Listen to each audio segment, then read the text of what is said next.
নাম অর্পিতা পাত্র, বয়স 36, বিভাগ ঘ, জুজার সাহা, পাঁচলা, হাওড়া। কবিতা কলকাতার যিশু, কবি নীরেন্দ্রনাথ চক্রবর্তী। লালবাতির নিষেধ ছিল না, তবুও ঝড়ের বেগে ধাবমান কলকাতা শহর অতর্কিতে থেমে গেল।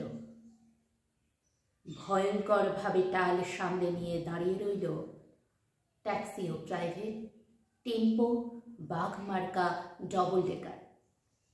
গেল গেল আর্তনাদে রাস্তার দুদিক থেকে যারা ছুটে এসেছিল, ঝাঁকামুটে ফেরিওয়ালা, দোকানি ও খরিদ্দার। এখন তারাও যেন স্থির চিত্রটির মতো শিল্পীর ইজেলে লগ্ন হয়ে আছে। স্তব্ধ হয়ে সবাই দেখছে। টালমাটাল পায়ে রাস্তার এক পাড় থেকে অন্য পাড়ে হেঁটে চলে যায় সম্পূর্ণ উলঙ্গ একটি শিশু। খানিক আগেই বৃষ্টি হয়ে গেছে চৌরঙ্গি পাড়ায়। এখন রোদ্দুর ফের অতি দীর্ঘ বল্লমের মতো মেঘের হৃৎপিণ্ড ফুঁড়ে নেমে আসছে। মায়াবী আলোয় ভাসছে কলকাতা শহর। স্টেট বাসের জানালায় মুখ রেখে একবার আকাশ দেখি, একবার তোমাকে। ভিখারি মায়ের শিশু, কলকাতার যিশু।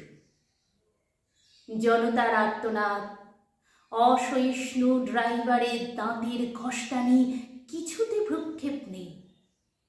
দুদিকে উদ্যত মৃত্যু, তুমি তার মাঝখান দিয়ে টলতে টলতে হেঁটে যাও।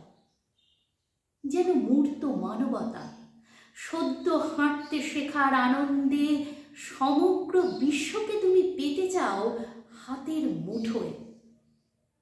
যেন তাই টালমাটাল পায়ে তুমি পৃথিবীর এক কিনার থেকে অন্য কিনারে চলেছ।